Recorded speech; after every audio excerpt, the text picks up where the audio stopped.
Frontline Gaming presents 40K Stat Center with your hosts, Val Heffelfinger and the Falcon. The best of the ITC bring the beef at the Beef and Wing in Buffalo, Canada. Did Alex Harrison suffer the slings and arrows of outrageous fortune, or take ripped arms against a sea of ETC stars at Denmark's Slagcon? Meanwhile, down under, the annual Terracon GT is once again the least terrifying thing about Australia this week. And swinging back north, we'll unveil what's under the hood at the hooded Goblin Gt in Georgetown, Ontario. President Monroe, John Paul Jones, and now Austin Wingfield? Who walks away from the Third Battle of Fredericksburg and the War in the Burg? Question: what do Warhammer and an enviable real estate market have in common? Answer: apparently the amiable bright Kelowna GT. I believe that's what they call a clean intro, and this is what they call 40K Stat Center. How you doing tonight, Mr. Falcon? I'm doing amazing. How are you, Mr. Heffelfinger? Well, you know, it's nice to get this particular bird off the ground, and thank you to all of our listeners joining us after our initial pilot. We received some amazing feedback so far. We want you all to keep it coming. We're going to be coming to you via the Signals from the Frontline, stream or, podcast thread that Frontline Gaming releases, and we're also going to be appearing on YouTube, where you can subscribe to us also on the Frontline Gaming area. So we've got a big cozy group. Get huddled in together, everybody. Welcome to the Frontline Gaming Podcast Network audience and this brand new show. Warm as a hug. Now, did you have anyone that you wanted to thank? You were down in BAO, were you not? I was, yeah. 2 weeks ago, I went over to the beautiful San Francisco and took part in the BAO as a commentator. And I just want to give a big shout out to all the people that came up to me and talked podcasts, talked about Stat Center, gave us all that really amazing feedback face to face, and also for helping me out. I mean, I was away from home for about 2 weeks, not of my own accord, and people were sending me stats and emails with lists and everything I needed to catch back up once I got home. So it was like, this is just the reason why I love this community. That is the reason why we all love you, and we're very happy to hear that you're back at home and joining us on this show. This show, by the way, will be releasing maybe Mondays, maybe Tuesdays, maybe Wednesdays-ish. The goal is to be weekly. There's a lot of content to gather and put together for this, not least of all the stats that drive all of it, thanks to Peter. But also in gathering the interviews. And speaking of interviews, this episode is chocked full of familiar names from all over competitive 40K across the world. We've got folks from Denmark, Australia, North America. It's a big, wild 40K party. In fact, perhaps a little too chocked full, but that's all about the feedback that you guys can give us. Also, you may notice that there's still some pilot-style qualities to this episode. A few of the interviews are going to be cut off. I'm very sorry about it. Still learning how to make use of this very fancy mixing board. Hopefully, at least the levels are a little bit better, and it's a little easier to listen to, even though people get cut off. I like what you did there. Yeah, you like what I did there. So, we're just working a few kinks out. And what's your favorite kink to work out, Peter? It's really hard to say. The wife is a little tame in the bedroom, so I try to keep it to myself. Well, don't pass. What about you? Don't pass the buck on that. I mean, my kink's very simple. It's very small toy soldiers. Oh yeah, they do fit in weird places, don't they? They sure do. And you know what else does? Well, kind of. Beef and Wing, which is a plural and a singular conjugation of those words. But anyway, the Beef and Wing Brawl took place last weekend. It's going to be the first point of our coverage. As reported on this week's Chapter Tactics, the Beef and Wing Brawl took place in Buffalo, Canada, after the formerly Buffalo, New York was purchased by their northern neighbors at a police auction. I believe it went for a bag of ketchup chips. That's exciting. It's a lot less than I would have expected. I had heard we were trying to get them at least 6 coffee crisps. 6 coffee crisps. We're not talking about Tonawanda here. Okay, this is a very, very different situation. But it was an exciting event. 98 players, which makes it, I think, the largest of the weekend, or really close to it. And they piled into the Adams Mark Hotel for beef, beer, wings, and Warhammer. But why listen to me when we can listen to David Koska, 40K luminary and organizer of the Beef and Wing tournament? Give us a little bit of a background on the event. Let's listen to the champion. The Brawl this year was held at the Buffalo Grand Hotel. It is literally right across the border. You could pretty much go right off an on-ramp and park right there. It is right next to the waterfront, a couple miles away from like anything you want in the city. So it's a pretty great location. And we had outdoor seating just to catch the sun. It was beautiful. It was beautiful that day. So a little background, Beef and Wing is actually a group of hobby enthusiasts that have come together on multiple occasions to throw down for team events like Adapticon and whatnot. So we one day just thought to ourselves, why not run an event? Because we really love the hobby and we want to give our community a chance to see what it's like to go to a big event. I mean, a lot of people don't get the opportunity in our neck of the woods to go to a Nova or, an LVO. So we want to give people the opportunity to do that. Me and Costco are just so tight. Like, we can finish each other's sentences. Isn't that amazing, Peter? Yeah. I mean, and he has the voice of an angel. He really does. And bright, shining eyes. Let's let him wrap up his discussion of the Beef and Wing. And this event is very community driven. All the tables are donated mostly from gaming clubs around the region. Not all within the region. We had a bunch of tables coming from Sudbury and some from Ottawa. But that's the great thing about this game, is that people will go to extraordinary lengths to make sure that their friends are accommodated. We appreciate everyone in our community for what they do to help out Beef and Wing. And it really is a community effort down there. I got to go last year, where all I remember is at that time, nameless Jim Vessel absolutely donkey punched me all the way through, I think, the second round. So a large number of big names showed up to the event. ITC frontrunners TJ Lanigan and aforementioned Jim Vessel were in attendance, as well as top competitors Nick Nanavati and Jack Harpster. Would TJ and Jim battle it out yet again? Would Nick win his second event in the last month? Would TJ finally dress down, for God's sakes? That man. No, I've seen him. Oh, I've seen him. Like those ties, those clips. And they're all like skulls and stuff. I don't know where he gets the accessories. He's absolute rock star. He's a super rock star, very sharp, always buttoned down. As we may have hinted at, TJ actually wound up on top. He vaulted past what was actually the top table between Nick Nanavati and Jim Vessel. But as we've got TJ here, he's going to talk actually to us a little bit about this list, because his list and Jim's list, on the top two tables essentially, very similar. And I thought the listening public might like to hear TJ's opinion about what gives that particular Demons build a hard time. And I think this is very important, considering these two guys are the top two in the ITC right now. Very salient point.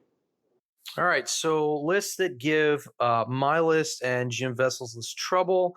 Guard is specifically Cadian Guard, with a lot of mortars, wire-ins, basilisks, a lot of indirect fire, a lot of shooting.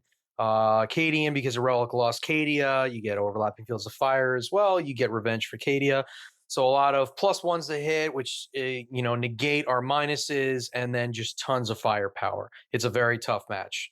I would say Tau can give us some trouble depending on what the matchup is, depending on what the terrain looks like. That's pretty rough. And then Eldar with a lot of shooting as well. So that could be tough.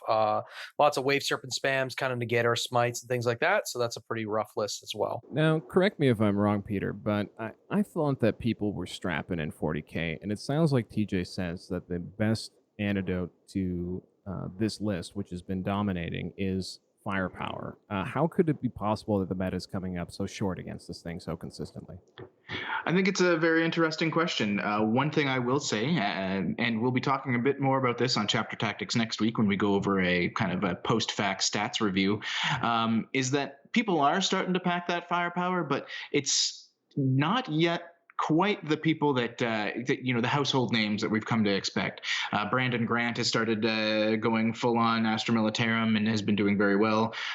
Signals of the Frontlines' very own Reese Richard Robbins went on quite the rant about how he was an unstoppable juggernaut with Astra Militarum, who will never be beaten, as far as I understand it. No man can stop him. No man can stop that man. But that being said, they're few and far between. And we're coming to a point now where people are either building Jim and TJ's list and aren't there yet because they don't have 100 reps with it, or they're trying to stop it, but they don't quite have a full understanding of how to get it done. Okay, so why don't you set up, as actually we were just talking about this, actually, Jim Vessel and Nick Nanavati. Obviously, we haven't gone over Jim Vessel and TJ's list. It's been covered ad nauseum, although always entertainingly by both those gentlemen on podcasts far and wide, so that's why we didn't go into it. However, one Nick Nanavati, he did come into Beef and Wing with a newer list, definitely a departure from what he's been running in very recent history. Do you happen to have that dialed up to maybe do a rundown for it, Peter?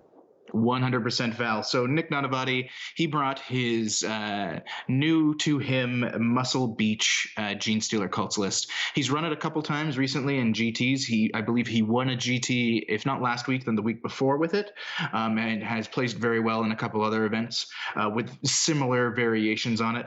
The list is a Twisted Helix Battalion with the Anointed Throng Specialist Detachment attached to that, with a Patriarch, a Primus, 3 squads of Brood Brothers, 2 squads of 10 Aberrants, and a Nexos. He's also got a 4-armed Emperor Battalion that's Deliverance Brood Surge with a Patriarch, a Primus, 19 Acolytes with Hand Flamers, 15 Acolytes with 2 Rock Saws, another squad of 10 Brood Brothers, a Keller Morph, and then finally, and this is the newer addition to his list that we're starting to see, a Brood Brothers Supreme Command Detachment with 3 Battle Cannon Tank Commanders. Pretty spicy, and perhaps has the firepower that we were just alluding to with TJ. However, one notable thing about the GSC list is that it is not an orc list, so we asked Nick just to maybe give us some background on what inspired that shift. In the first portion of the season, I was playing a lot of orcs, mostly because they were what I had that was competitive at the time, and I had just collected a 2,000-point orc army thanks to the help of Army Painter and my sponsorship with them. Recently, though, I've been indicted by ETC Team in England to play Gene Stealer Cult for them, so I've been trying to get as much practice with Gene Stealer Cult in as I can. I've taken Gene Stealer Cult to all 3 events, and although they had a stiff learning curve and I started out my Gene Stealer Cult adventure going 0-7 in my practice games, I turned it around after enough practice, and I've won Best General at 2 different events and Best Overall at another one. So I'm really happy to see the progress go there, and I'm pretty happy with the army as a whole. I think Gene Stealer Cult is one of the most strongest, fun, and dynamic armies out there. I think that's a really fantastic army. Phases of Gene Stealer Cult, Nick Nanavati, and also I just really wanted to address something here. There's been some controversy with the fact that Nick is playing for Team England at the ETC this summer, and a lot of maybe some mud has been thrown his way, but it turns out he was indicted by Team England, and I just never thought that we'd see Nick in this kind of hot water. It's really rough. I'm a little worried. As a colonist myself, I know the power the Queen has over people. Terrifying. So I really hope that he's able to find a really solid lawyer somewhere in the Warhammer community that can maybe get him out of the situation. I believe they call them solicitors, but I'll leave this to Nick to Google. We're going to allow Nick now maybe to go into a little bit of detail about his particular brand of Gene Stealer Cults versus some of the other versions that you may have seen around, like, for example, Juices from Adepticon. Here's Nick on his version. The GSC list I used at Beef and Wing has been an evolved version of a lot of different concepts I've been trying over the past couple months. It all centers around 2 big units of Aberrants, though.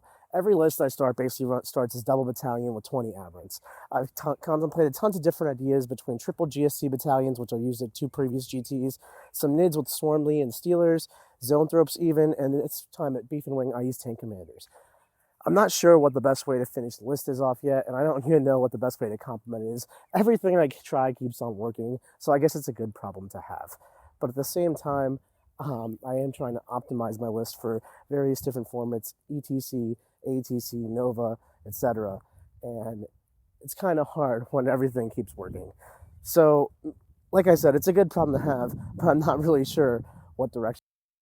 What direction he's going to take. Again, me and Nick very close. I can finish his sentences too. When you can't find choices that don't work, I believe they call that the brown magic. I have nothing more to say. This man is a legend. He's a genius, and apparently he can do no wrong.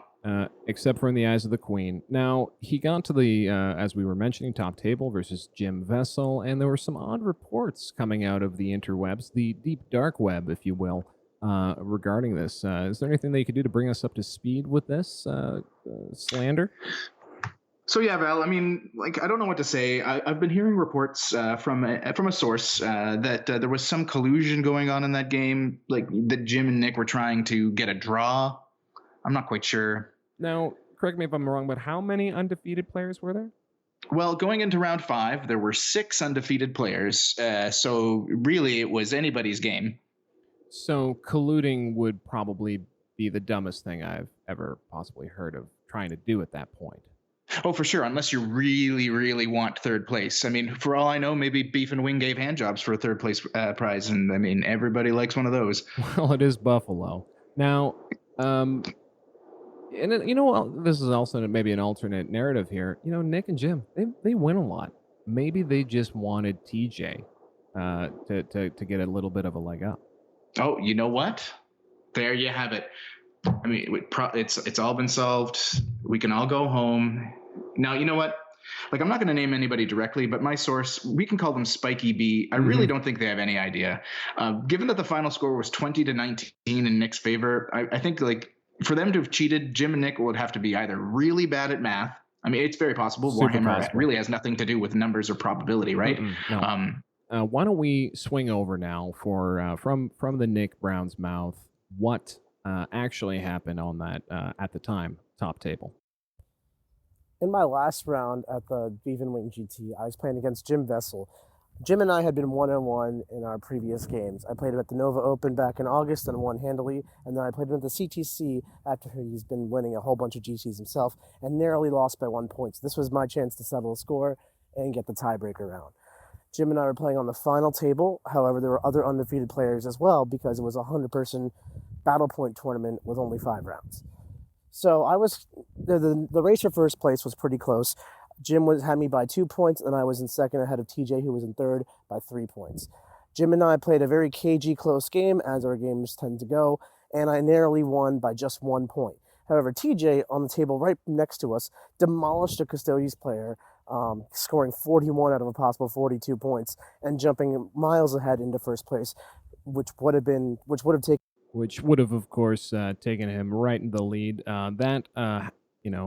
Unnamed Custodes player, dear friend of mine, Ian Stewart, playing out of his shoes that weekend, got to 4-0 with his Custodes list, only to be crushed, decisive fashion, by TJ with his winning game that took him into first place. But we like to say that greatness stands on the shoulder of giants, and this win, TJ was standing on Ian's gold-encrusted shoulders. So he's got maybe Ian to thank for that one. One final list that we were going to have a look at here is, on the theme of people who I know or are from the GTA.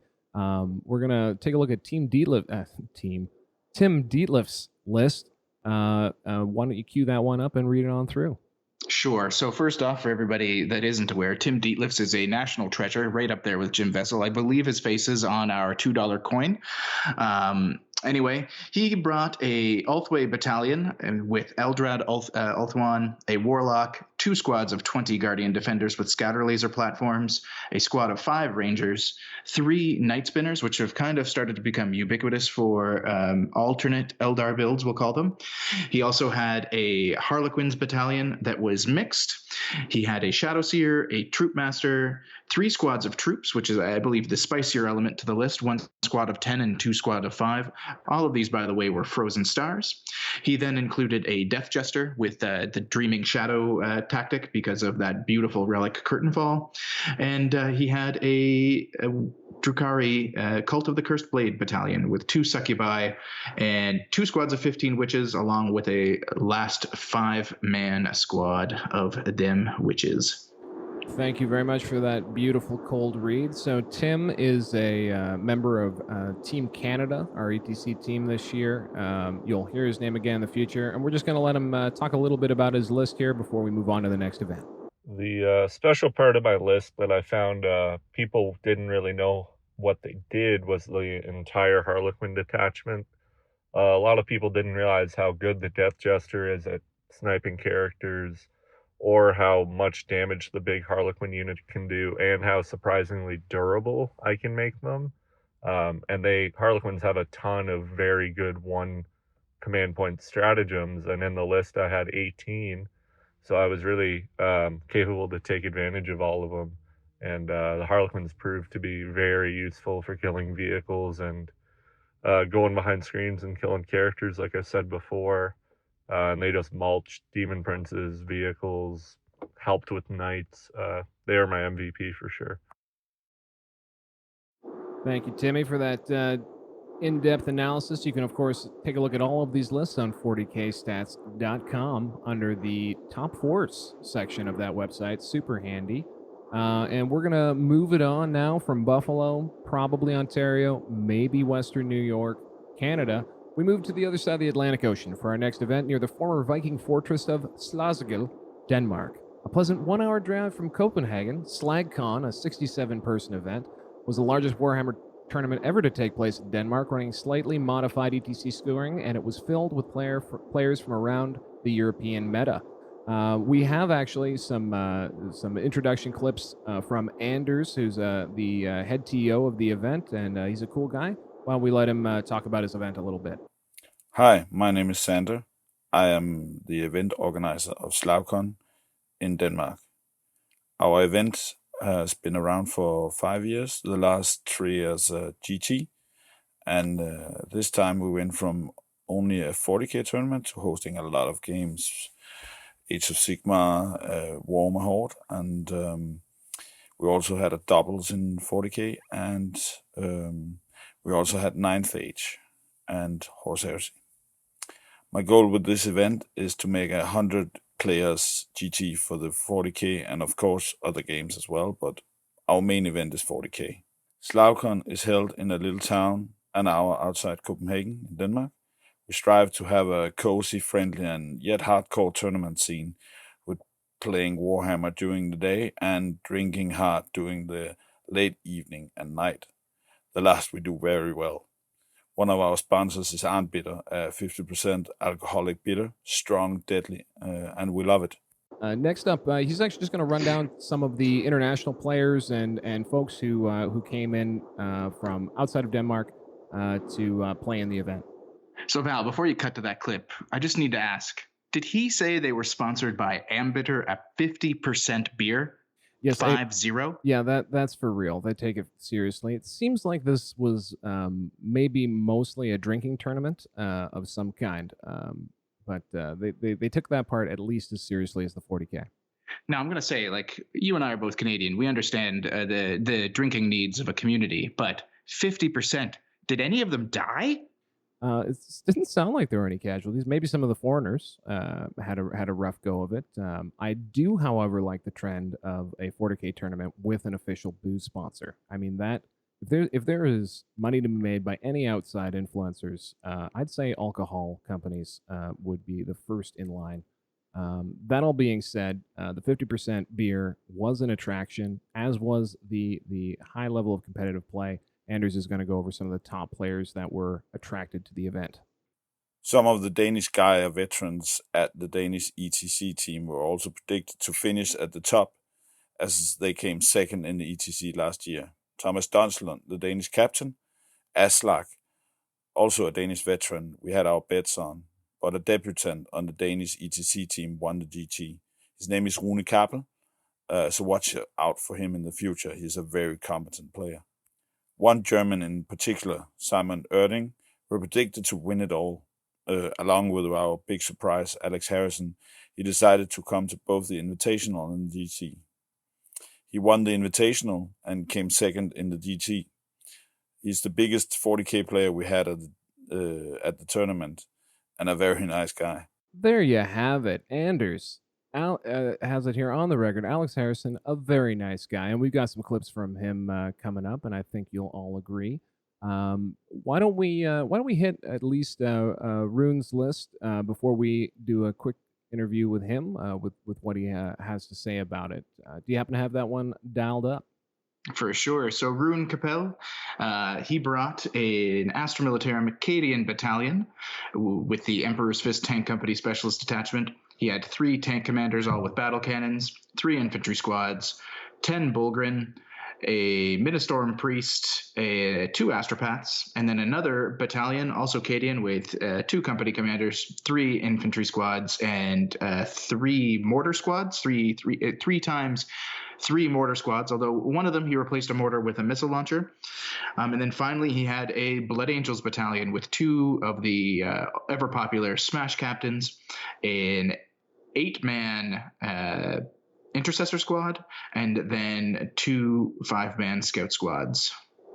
Okay, so that's Rune again, and he went 5-0. This was a battle points tournament, obviously in the ETC style. So let's just hear his thoughts on his ultimately winning list. Hi, Rune here from Denmark. I played an Astra Militarum souped up with Blood Angels and 1 Assassin. I think that my MVP in this tournament was a combination of the Bullgrins. I have 9 Bullgrins combined with the 2 Blood Angels Smash Captains. They allow me to push forward when I need to protect my 3 tank commanders, or hold back and countercharge when someone is eager to get in my face. And that's a really strong combination that allows me to protect my shooting and also take the board and push other back, big units back. Example, Knights players is afraid to go forward with the Knights when there's a Smash Captain hiding behind some Bullgrins in the center of the board, and then I can sometimes outrange them with my tank commanders. It was a fun tournament, and I'm very glad to. I'm sure he's very glad to have attended. Thank you for your comments there, Rune. Next up, we have Alex Harrison, who is running a Thousand Suns and Demons list. A little bit of a change of pace for what he's been running. I guess the most notable list I think that I've seen of his was the Flyer list of the Eldar Flyer spam. That's already a long time ago. He's probably run 1,000 armies since. But nonetheless, why don't we run down what Mr. Harrison was running? For sure. So Alex Harrison, he brought a Chaos Demons battalion. He had this I believe was Chaos Undivided. He had a Poxbringer, a Changecaster, 10 Brimstones, 25 Pink Horrors, 29 Plague Bearers, then a Thousand Suns detachment with Ahriman, a Demon Prince, a Sorcerer and Terminator armor, a Zangor Shaman, 2 blocks of 25 Zangors, and a squad of 10 cultists.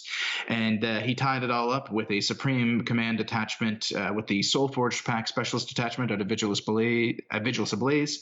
That was Flawless Host. And that was merely 3 Lord Discordants on Hellstalkers. Goodness gracious. Now, we had a little bit of speculation on this list, if I do recall, on chapter tactics this week, or at least a similar build to it.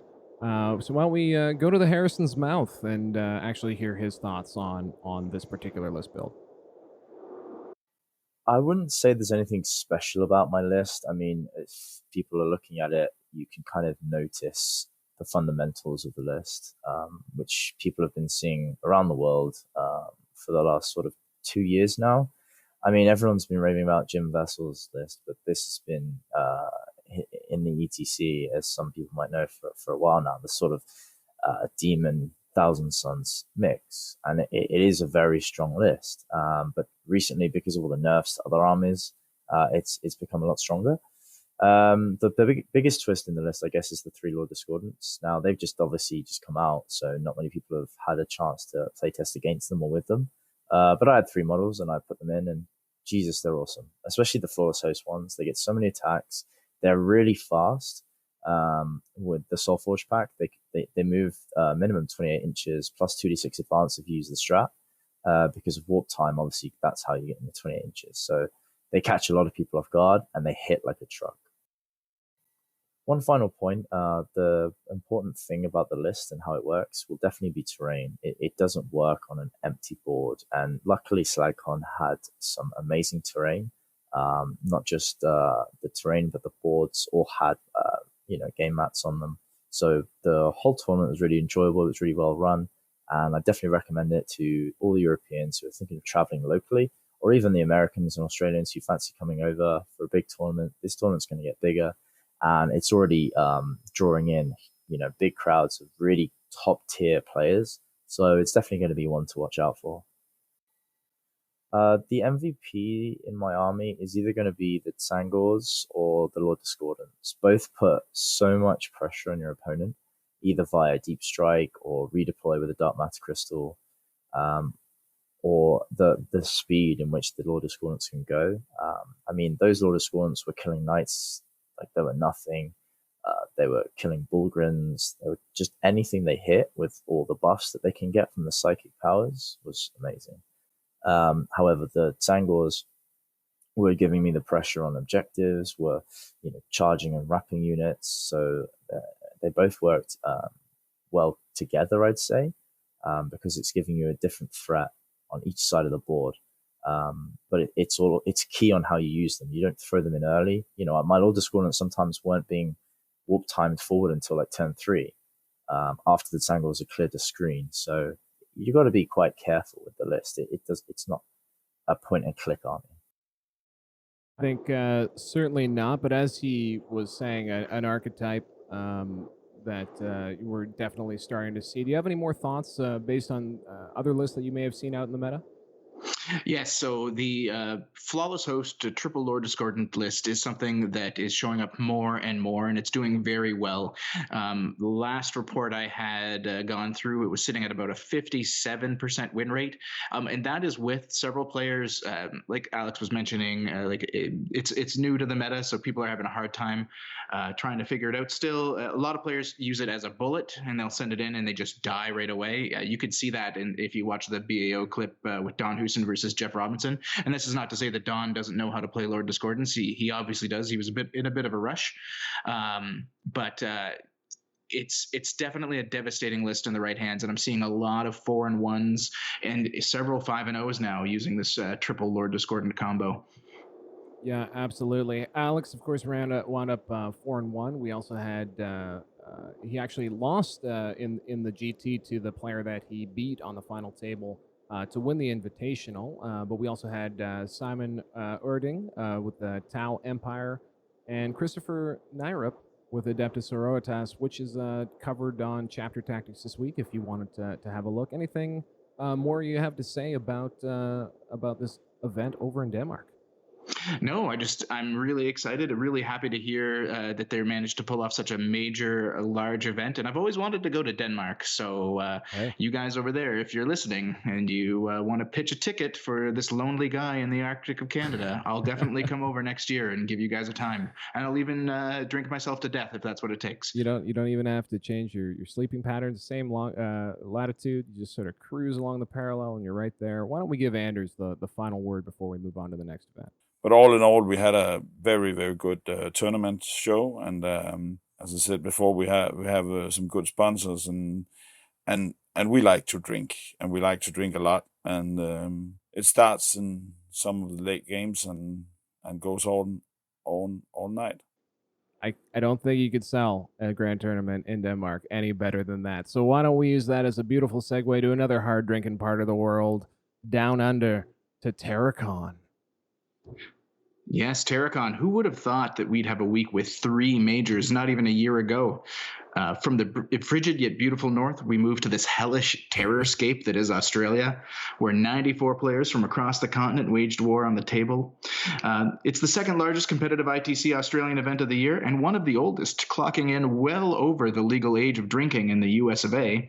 Terracon is held in Naracoorte, South Australia, home of wine, sheep, world-class spelunking, and murderous creatures, just like the rest of Australia. You can catch full coverage of the event via the Down Under Network on Twitch TV and via Down Under Pairings. 3 players went undefeated with lists that once again show that in Australia, players do their own thing and don't give a crap about whatever the rest of the world thinks. That's very true. And just to point out, I don't know if we mentioned it, it was a 94-player event using ITC format in this case. So no shade to be thrown there. It's a fully fledged ITC event. The first list of the winner, 5-0, was Gabe DeLolio, who I was told is a bit of an internet hermit.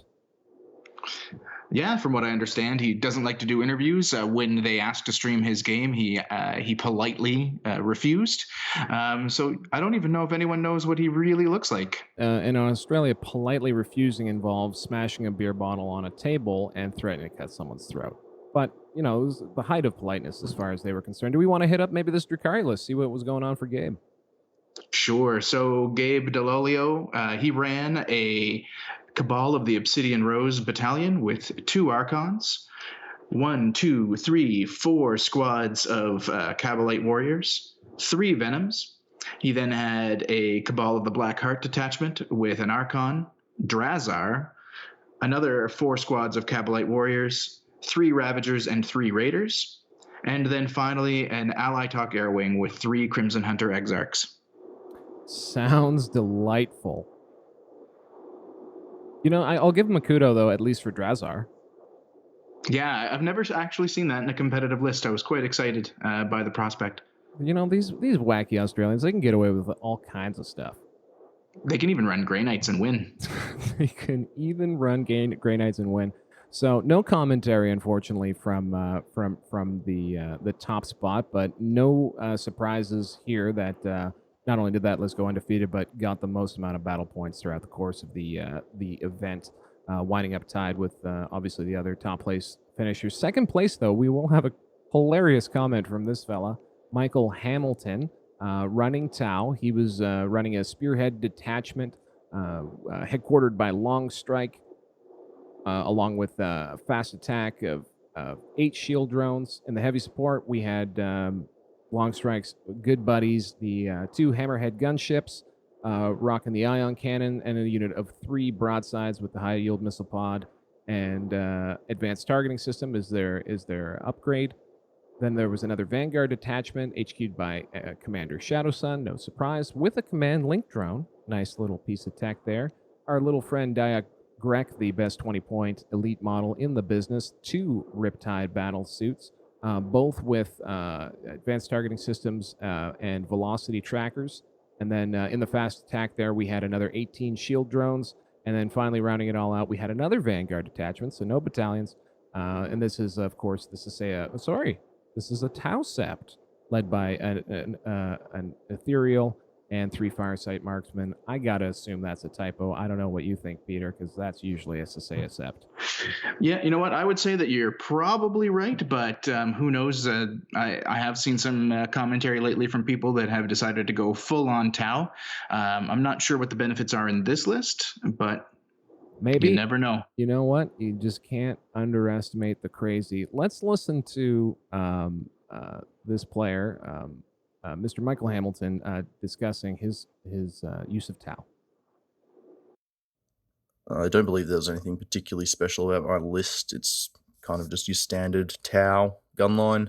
It isn't particularly fun to play, I found out this weekend. I was just helping my friend Adam do some testing because he could not play as he was running the stream. But it's probably not something I'd look to play again in the future in a hurry. My most valuable unit for the entire weekend, I would have to say, would be the broadsides. It had 3 of those with the high-yield missile pods and smart missile systems. Combined with the command and control node from Commander Shadowsun, they killed quite a few things. And then also knights, very good against those when combined with the focus fire stratagem as well for Tau Sept. Have you ever heard a player more thrilled to be playing Tau? I want to say I hope that for the rest of eternity, we only ever interview Australians and Danes because, oh my God, they're incredible. This man has said what every person that's ever played against a Tau player has wanted to say. Yeah, and apparently playing with as well. Yeah, I mean, I have similar feelings, but not because I was smashing people, as they like to say. He also gave attempted to give a game recap for his final matchup of the day, which he said wasn't much of a game. The other guy gave up in the 3rd turn, and he trailed off in sadness. So thanks, Adam, for making poor Michael play this list, you son of a bitch. And may he never have to play Tau ever again, because that was an absolute misery, quite clearly. And I will say, I was thinking while he talked about how terrible a time he had, that the probable reason he went with Tau Sept for those marksmen was to be able to use the shield drones for protection. That'd be the only thing I could think. Yeah, maybe. I mean, the marksman probably just chilling in the back. You'll see the marksman as Tau when there's sniper drones present, so maybe there was another version of this list where he was using. I don't know. It will remain a mystery. It's Adam Camilleri's list, and that man is a maniac. So who knows what he was actually thinking? And also functionally illiterate, from what I understand. So that would all. I don't think he went to school. No, raised outside. Raised in a cave. So that is one not particularly thrilled player, but let's move to a very enthusiastic player, Stuart Trainer here. His list was mentioned on Chapter Tactics. Would you like to give it a quick rundown, because he would love to tell you about it? I'm sure I'll do it. I'll do my best for this legend. Stuart Trainer, Terracon. He ran a Leviathan Tyranid battalion with a Neurothrope, a Tyranid Prime, a squad of 28 Termagants, a squad of 27 Termagants, a squad of 25 Termagants, a squad of 27 Termagants, a squad of 28 Termagants, and another squad of 28 Termagants. He then had a Leviathan Vanguard detachment with Old One Eye. My guess is to hunt some knights. 4 Venomthropes, 12 Zoanthropes, and then a Cult of the Four-Armed Emperor, Gene Stealer Cults Vanguard with a Patriarch, a Kellermorph, a Locus, and a Sanctus. Not too shabby. Now, this list obviously packing a lot of bodies and heat. There's some other wrinkles to it that Stuart's going to walk us through right about now. Hey everyone, my name is Stuart Trainer, and I took Tyranids to Terracon 2019 and went 5-0. My list was essentially 163 gaunts, 12 Zoanthropes and some Neurothropes and Old One Eye, and the Gene Stealer Cult characters. So what was special about my list was that has a lot of board control, and it also has 100 points of reinforcement, which allowed me to get I can tailor my match to my matchup, so I can use it to spend on 3 CP on Spore Field, and I can produce 9 Spore Mines before the game and double move them to hit an important squad, or I can use it for Endless Swarm to bring back 25 gaunts and just have even more bodies on the table. So another thing that's really important about my list is how it actually plays to win the game. It's about denying kills from my opponent using the large squads of gaunts or the very hard to kill Zoanthropes. So essentially, if I can deny you getting kill 1 in your turn and I can kill 1 unit, I get kill more. But also it's about denying secondary points. So my opponents will always pick Reaper and get full points for that. That's a given. But if they pick Headhunter or Kingslayer on my Patriarch or even Gangbusters sometimes, I can actually hide those units and really effectively, and just they won't get the points. While I get points for stuff like Engineers, Recon, Ground Control, stuff that doesn't actually rely on me on killing stuff. So that's how I get a very big differential sometimes. My MVP unit for the weekend was definitely the Zoanthropes. The Zoanthropes are really durable with their 3-up 3-up invulnerable save. By being Leviathan, they also had a 6+ feel no pain. So they soak up a lot of damage. And a lot of players fell into the trap of shooting them in the first turn and trying to kill them. And they wouldn't really succeed. And then they wouldn't have it. They just wouldn't have the firepower later on to deal with my massive horde of gaunts. So they were a really good sort of distraction, and they could also take the punishment to survive. They also just deal a whole bunch of mortal wounds. Like I destroyed a whole knight in 1 turn with them. All right. Well, there's Stuart's diagnosis of his list. A little bit more than just a whole bunch of Termagants. What don't you think, Peter?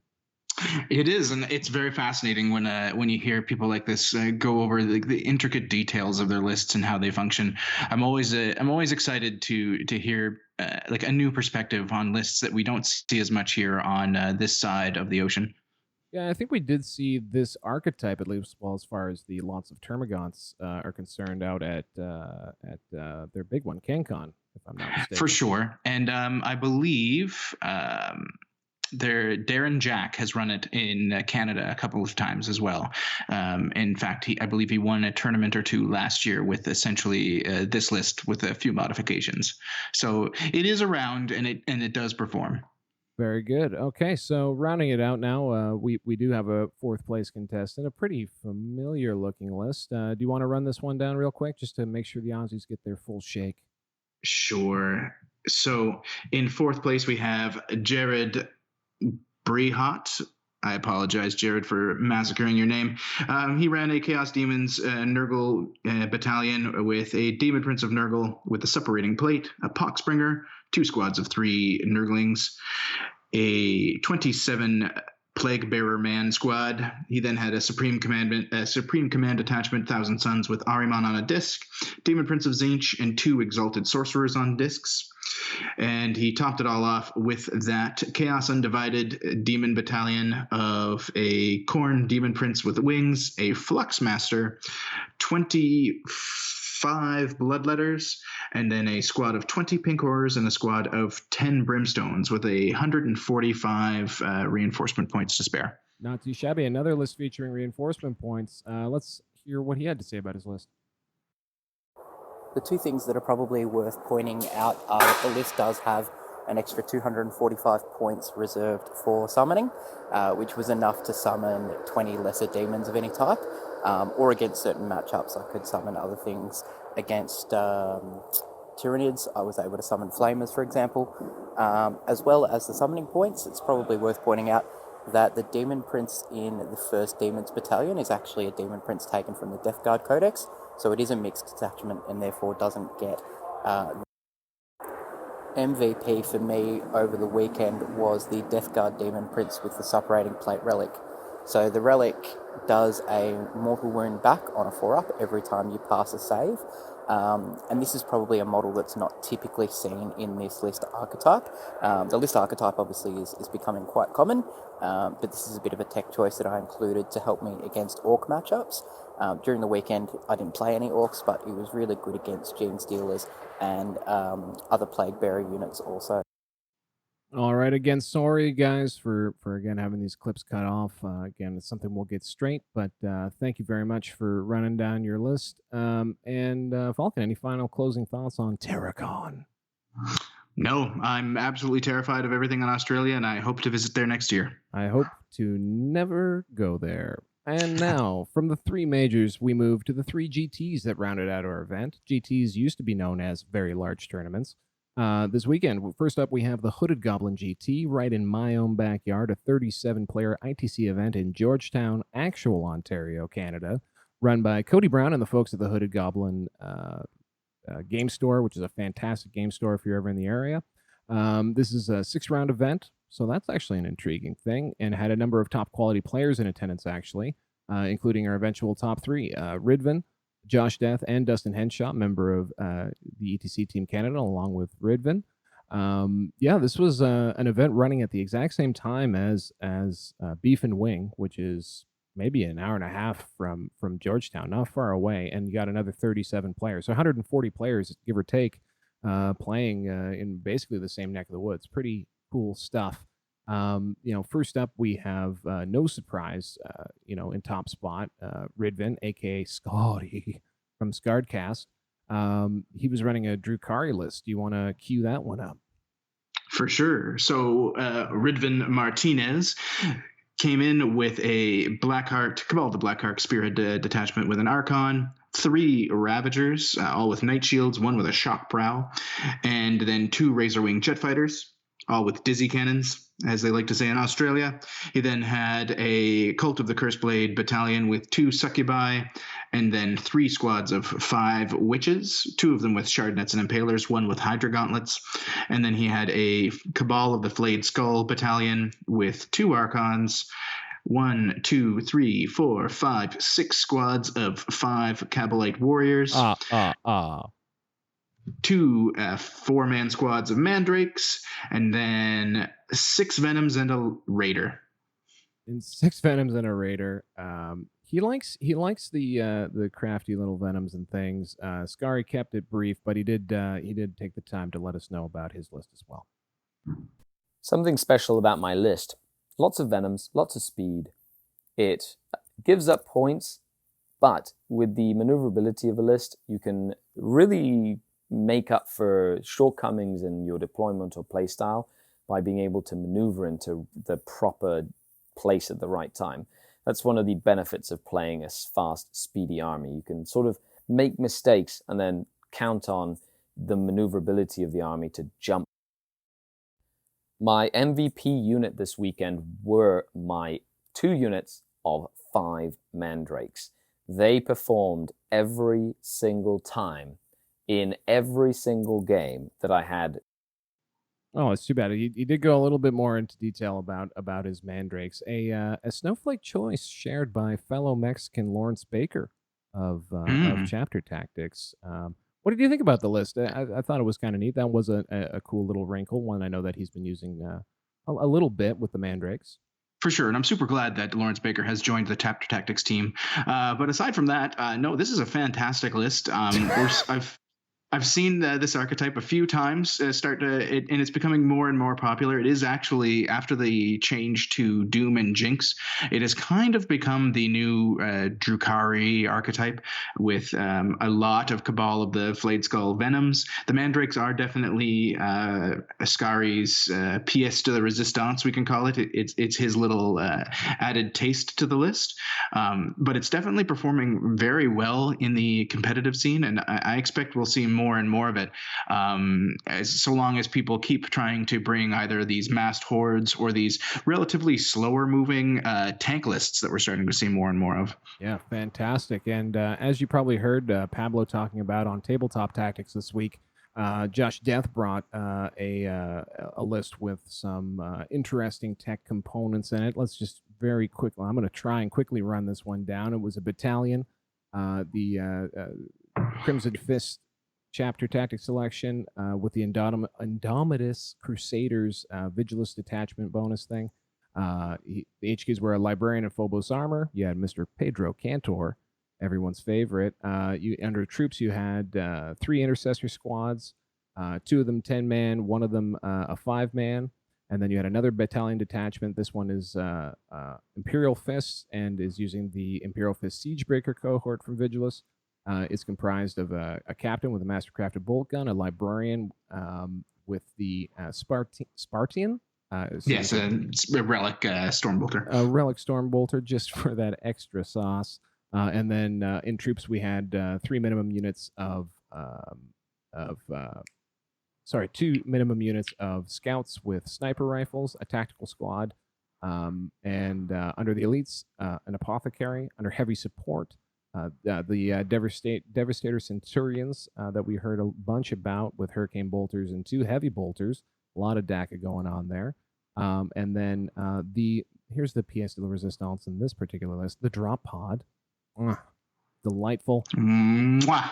And a Vanguard detachment, which is actually, it's the X-Men. It's one of each assassin, just to be that extra special snowflake that Josh Death always loves to be. For sure, get that execution force to get the extra CP. One thing that was brought up by Pablo didn't think that there was enough to kill tanks in this list. The one thing I would say, and it was kind of missed in that talk, I do believe Reese kind of touched on it a little bit, that Siegebreaker cohort, when combined with Centurions with Hurricane Bolters and 2 heavy bolters, especially 6 of them, that's going to put out 20 some odd mortal wounds on any vehicle with their stratagem, and it will start dropping knights like nobody's business if he can get within range. And this is a list, particularly the Siegebreaker cohort aspect, that I'm starting to see more and more competitively. We saw it early on when Vigilus, the Vigilus book first came out, but they were performing very poorly simply because a lot of the long range shooting in the game, the Dark Reapers and the Knight Castellan, would just pick up those Centurions long before they ever got close enough to do their damage. But now that a lot of those tanks and guns that the Centurions were afraid of have either been nerfed or have been swapped out to shorter range vehicles, they're starting to perform to the capacity that a lot of the math nerds early on were saying they could do. So we're seeing a lot of interesting lists. The one thing I'm curious is for Josh as to why he put that Phobos Librarian in the Crimson Fists detachment. I can see the benefit of getting some of those intercessors to pop off 60, 70 shots at a time in the right scenario. But putting a Phobos character in with those Centurion Devastators to give them the +1 to to hit Warlord trait just makes them absolutely absurd. Well, maybe that's why. Maybe it's overkill, but. Well, I mean, that is some astute analysis, and for my money, all I wanted to know about was the drop pod. So that's all I asked Josh about, and that's what he's going to talk about right now. All right. Well, I'd have to say the interesting part of my list, the one I got the most questions about, is the drop pod. The fact that I actually used a drop pod in the list got a lot of interest. I'd honestly have to say 2 of my 6 games I played, the drop pod actually singularly won me the game. It was actually the deciding point that won the game. The first game was round 3 where I played against Tyranid army, and I used the drop pod to I actually deployed the pod rather than actually deep striking it, and I deployed it in the gap of 2 ruins, and then put a couple small squads inside those ruins, and it was running a Tyranid army with the standard Swarm Lord and 20 Gene Stealers that were just going to rush at me turn 1. And he went first, and the problem he had was he didn't have a choice at that point. He had to rush me because they were in the wide open, and I had 30.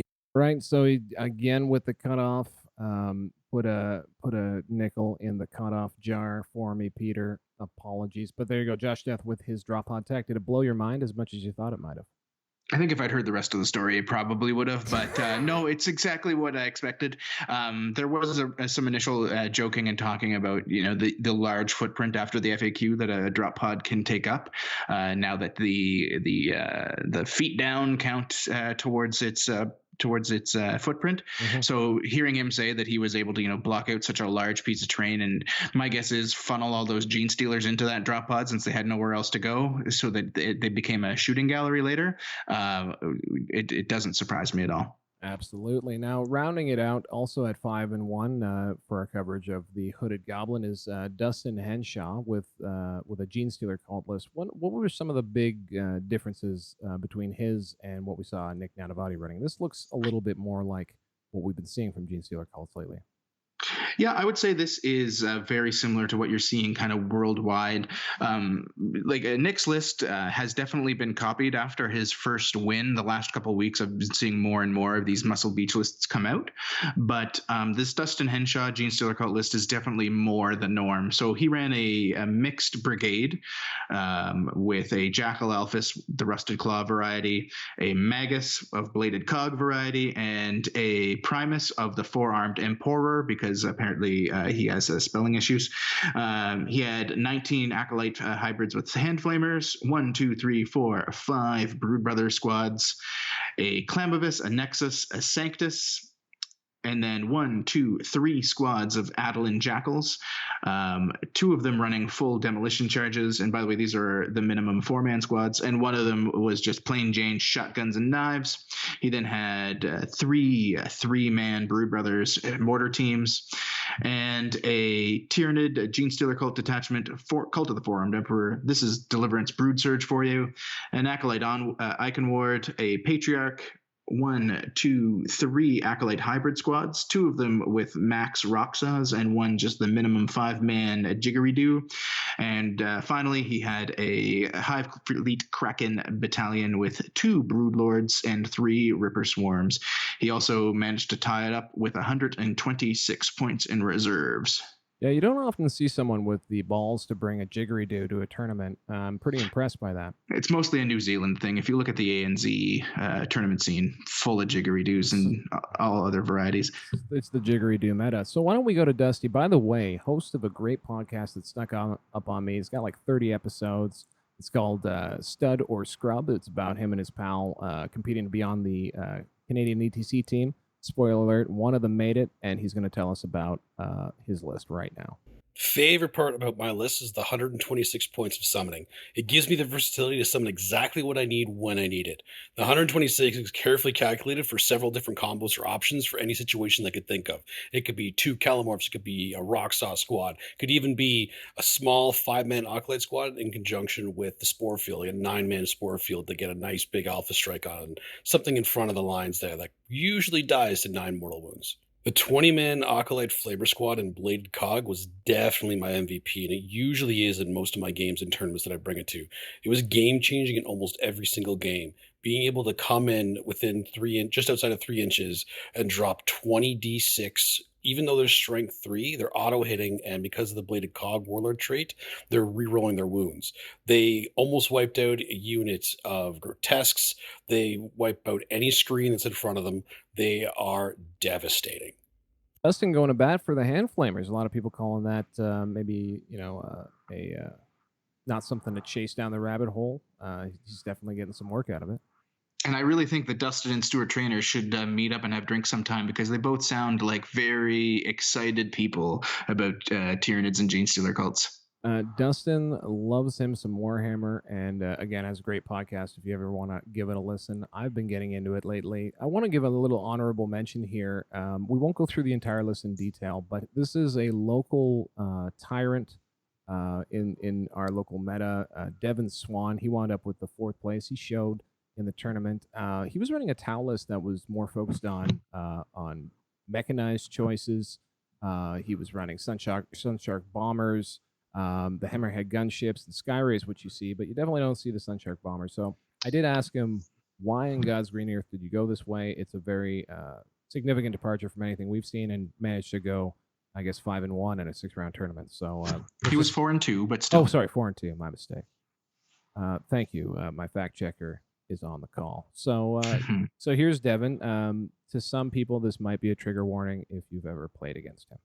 So why Mech Tau over like the more traditional Riptide, Broadside, Shadow Sun, Double Callion Tau army? Reason being, even though the battlesuit list will win against like 95% of what's out there right now, problem is it has one incredibly bad matchup at the moment, which is the Jim Vessel or TJ Lanigan style Chaos Army, the one with like 60 Plague Bearers, screening out a bunch of characters that do all the work.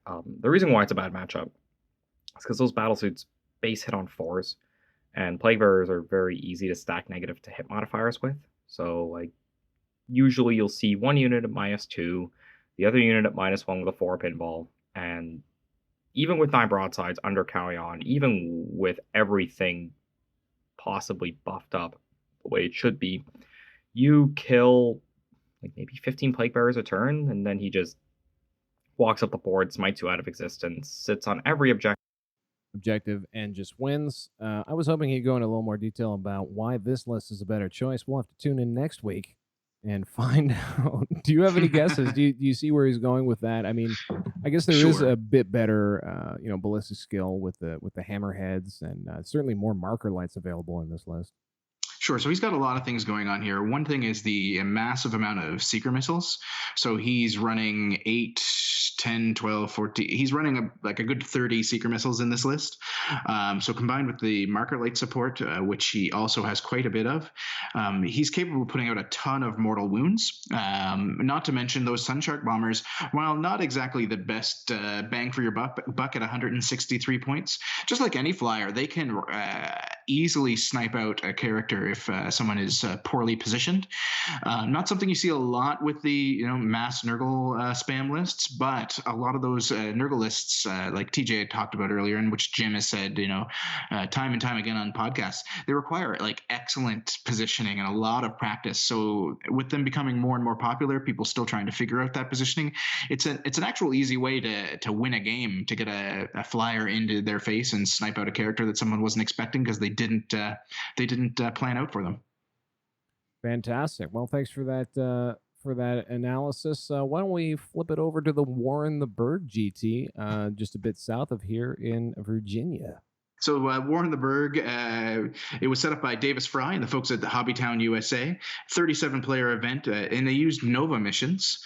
Not to be outdone by a lot of these other events that happened this weekend, Warren the Berg had a number of top East Coast players in attendance, including Shane Watts, who I believe, at least last I saw, was number 4 Imperium in ITC, Ivan Cho, a fantastic Eldari player who I constantly see showing up at events, and the eventual winner of the event, Austin Wingfield, running a list that you may have already heard if you happened to catch Chapter Tactics earlier this week, because it's, I believe, and Jeff will definitely correct me if I'm wrong, is model for model the list that Jeff is planning on taking to the Gentleman's GT later. this month. And not the last time we've heard of this. The ETC players taking out and testing another player's potential list. We saw that going on in Australia with the Miserable Tau player, and now Austin Wingfield potentially doing that here for Team USA.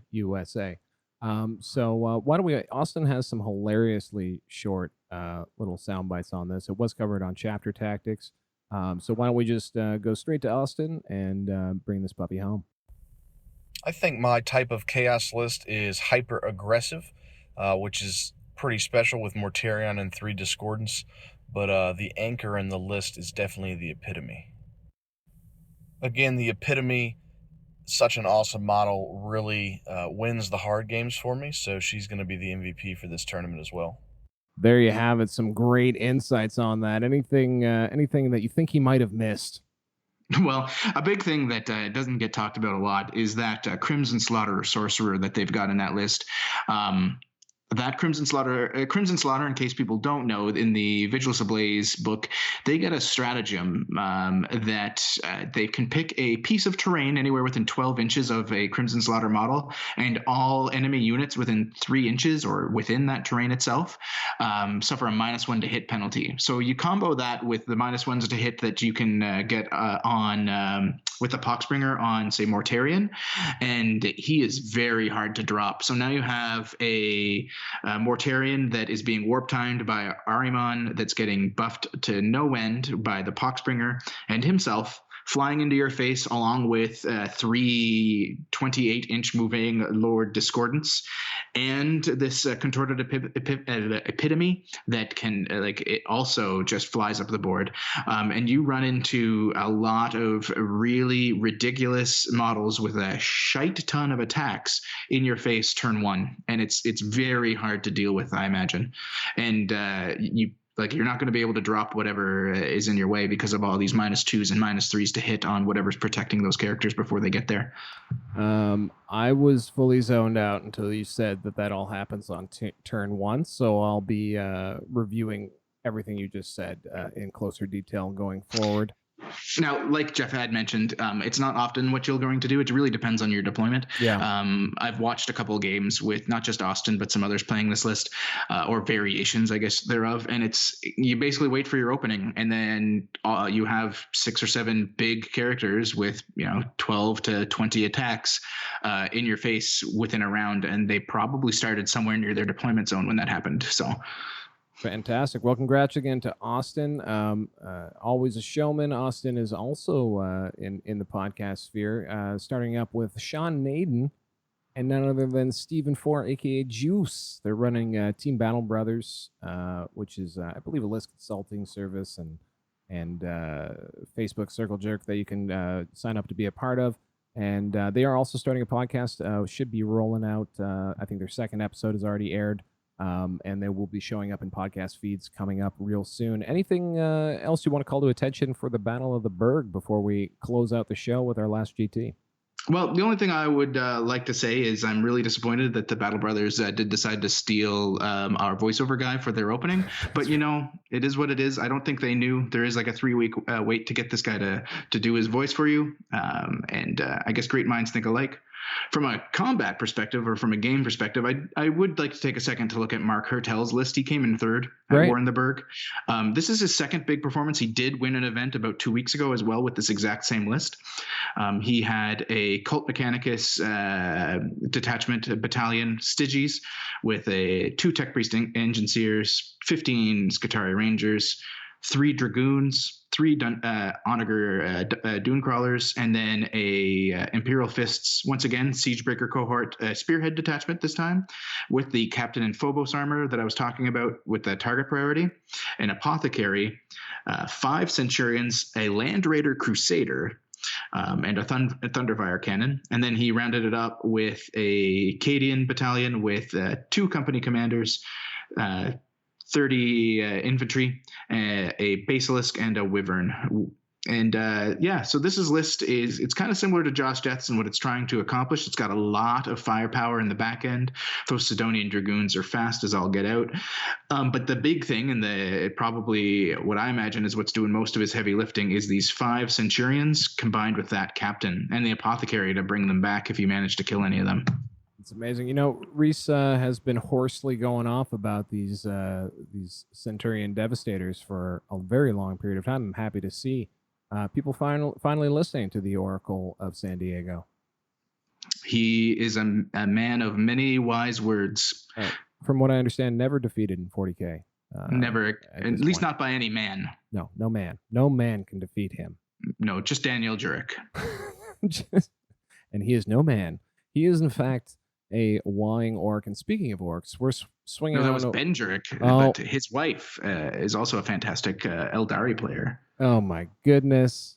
It's okay. The egg is on your face, not on mine, and I'm okay with that. You know, someone's got to be the Pablo in this relationship, and I'm really glad it's not me. And I'm more than happy to oblige because I love that man so much. He is a beautiful. Okay, a quick aside: if you ever happen to stay in a hotel with Pablo, go to sleep first. The man is a monster. Anyway, between the sheets only. All right, going over the amiable bright Kelowna GT. And I mean, what a better name for a Canadian GT than Amiable. And last but certainly not least, the Amiable Bright GT in Kelowna, British Columbia. Beautiful Kelowna, British Columbia. We got to emphasize that. Renowned for its stunning views, exquisite fruit, and plethora of retirees that think Florida is a bit much. Kelowna is the heart of the Okanagan and possibly the heart of the Western Canadian meta. Hosted by the Okanagan Lifestyle Group, a real estate company of all things, Amiable Bright featured 37 players from along the West Coast doing battle for 6 rounds over 2 days. And the winner? Oh, I hope it's not the enemy of our podcast, Alex McDougall. Well, he's the enemy of our sister brother podcast, Chapter Tactics. But luckily, every villain needs a hero. And ours this weekend was Scott De Winter Wilkie, the best name on the podcast this evening. And we're going to hear from him. But first, I thought I'd let Alex McDougall, that son of a bee, talk a little bit about his NIDS list that he brought. He wound up 4-1-1 with this list. I think wound up 3rd. You are correct. Hey guys, this is Alex McDougall. Just was at a local GT, ran the NIDS and GSC combo. Found out that opportunistic advanced nerf is pretty rough. I didn't get the distance I wanted because I can't use it with Hive Commander. Left Swarmlord out to dry. Had the Aberrants be the stars of basically every game I played. Everything they touch dies, so don't forget about those. All I heard there was wah, wah, wah, wah. I mean, this guy. Don't let his voice fool you, people. He is the wretched hive of scum and villainy of Warhammer 40K. You know, I mean, if there's one card I expected Alex McDougall to play, it's not the sympathy card. You know, But anyway, we digress because there's a real story here, and that's Scott De Winter Wilkie winning with orcs, doing it I might say the hard way. So others might say the easy way. Why don't we have a quick look at his list and then let him tell us a little bit about it. Sure. So Scott De Winter Wilkie ran an Evil Sons battalion with a war boss on Warbike with the Dakilla Claw. He had a Weird Boy. He had 30 Orc Boys. He had 3 of those squads, so 90 Orc Boys in this. 6 of them in each squad had Shootas. The rest had Sluggas and Chappas. He then had a Bad Moons battalion with the Dreadwog Specialist Detachment. In this battalion, he had a Big Mech with the KFF, a Big Mech with the Da Souped Up Shock Attack Gun, 30 Gretchen, 15 Ludas, and a Wazbomb Blastajet. And then he rounded it off with another Bad Moons battalion, this time with 2 Weird Boys, another 30 Gretchen, and 2 Daka Jets. Not too shabby. Those Daka Jets are going to feature quite significantly in his rundown of this fine orc list. As far as special pieces to my list, probably, and it's kind of the same answer as my MVP unit, is the Daka Jets. They get undervalued so much, and so if people leave them alone, they always make their points back, and I hate the term making their points back, but they always either get me a bunch of recon and or put a bunch of pressure on people's back lines that they're not expecting, snipe out a character. They do a lot of work, especially for the cost that they are. And people underestimate the accuracy of them. They go, it's orc shooting. It doesn't matter that it's only 18 shots. They do the math on a 5-up ballistic skill, but they forget strafing run and forget bad moons, and all of a sudden you end up with a really reliable threat on the table. And if they're undervalued or underprioritized, it wins me the game. And if they're overprioritized, it leaves the rest of the horde untouched. Yeah, thank you, Scott. That's actually something I've always wondered about myself. I do see a lot of war players, running the Daka Jet. My assumption is always that it's just going to get blown off the table immediately. But I think you'd normally be right, but according to Scott, it's often ignored. And at this point, probably rightfully so. A lot of players are more worried about those Ludas or the big 30-man boy squads, and they may just leave those things out to dry, hoping to deal with what they perceive as the bigger threats. Yeah, orcs do present a whole lot of pressure, a whole lot of threats, and they can move all over the table.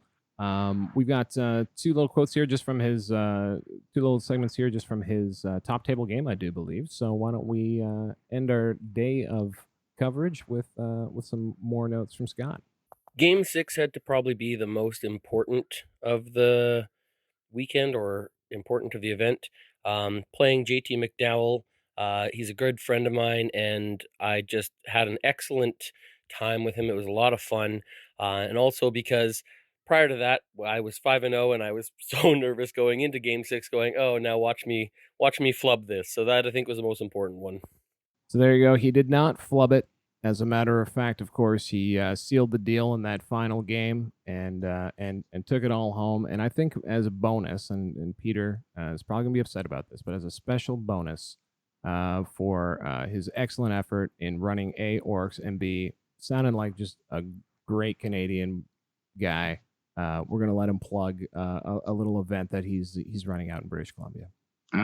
Not sure if I can plug this here, but if you guys are looking for a really fun tournament in Western Canada, the Boardroom Brawl is happening in Grand Forks, BC, tiny town, which means free parking. There's lots of camping nearby, so you can bring your family on August long weekend, August 3rd and 4th, and it's just a blast. Everyone who comes really enjoys it. We're looking to pump up some numbers this year and hoping to turn it into a GT and eventually a major one year. So hopefully people can come up to this and have a great time. There's a barbecue after the first night where everyone comes in. It's included in your ticket price, and we just all get together and have a really good time celebrating and including people in 40K. So there you have it. You got to get on down to Grand Forks. It's basically in the U.S. actually. Yep. But you know what? I was a little mad at first that we decided to sell out on our first episode, but this guy, he really warmed my heart. Just and free barbecue. Barbecue and comping, right? I mean, that's the way to sell tickets right there, bud. Oh, 100% there, eh? If they got some deluxe pizza on the go, I'd be right there in 2 seconds. Right there. So this, I think, concludes our coverage for the week. I think we did our damnedest here, Peter. It was a lot to cover, and hopefully you TOs will consider us in the future and try to schedule around all your other events so I don't have to type up, 2,000 or 3,000 games a week. It would be super nice. Yeah, that'd be super nice. Or maybe our friends at BCP might find some way to automate this entire process. Who knows what the future and technological advances may bring us and this humble and nascent podcast. I want to thank everybody for listening tonight on this wild adventure as we've gone down the road of tournament results.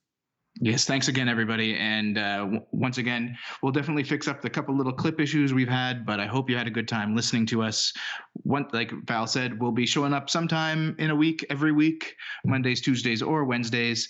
And keep listening. And actually, that sparked something there that you mentioned. Aside from please stop scheduling so many events, I actually keep doing all these events. It's really awesome. Is how do you actually qualify for coverage? So we're going to piggyback on what you're doing over at 40kstats.com, which I don't even know if we've plugged yet this episode. 40kstats.com for all your metadata needs. What are the rules for being covered by that website? Sure. So for me at 40kstats.com, I will include you in the top fours as long as you were a GT or major and you provided and I have access to the lists. That's all I need for that. If you want to get into the stat side, if you want to have your event tracked for global purposes in terms of like how each player and each faction are performing, for that, I require that not only you be a GT or major, but that I have access to at least 90% of the lists that attended your tournament, and that that the tournament didn't make any modifications to, say, like the standard 40K comp. So an example would be last week they had the week before last, I guess at this point, the Conrad Curse is Right GT. Excellent event. I heard only great things about it, but they did not allow Lords of War at the event, and I believe they set a 2 detachment limit. And one of them had to be a battalion or brigade. So for that, I definitely kept it for the top fours because it was a GT. They had all their lists available to me, which was super awesome of them. But given that they changed the comp so much, it would skew the stats. So I didn't include them in the overall stats that you'll see, say, if you go check out the faction or the sub faction analysis on my page. Fantastic stuff. Well, I guess that's about it, folks. So get your TOs, make sure that they're collecting lists, posting them, hit those GT numbers, but do it in a clean and orderly fashion. And before we sign off, we did mention that Team Battle Bros, with their early running podcast, might have stolen our intro guy. But I'll tell you what they didn't do, Peter. You know what that is? What is that, Val? They didn't upgrade to a sick outro. Have a great night. Bye-bye. This has been 40K Stats Center, a presentation of the Frontline Gaming Podcast Network. Like what we do? Subscribe to and rate us on YouTube and wherever podcasts can be found. Join the conversation. Follow 40K Stats Center on Facebook. You can also support the show directly by joining the Chapter Tactics Patreon and competitive 40K in general via the ITC Patreon or by grabbing a subscription to BCP.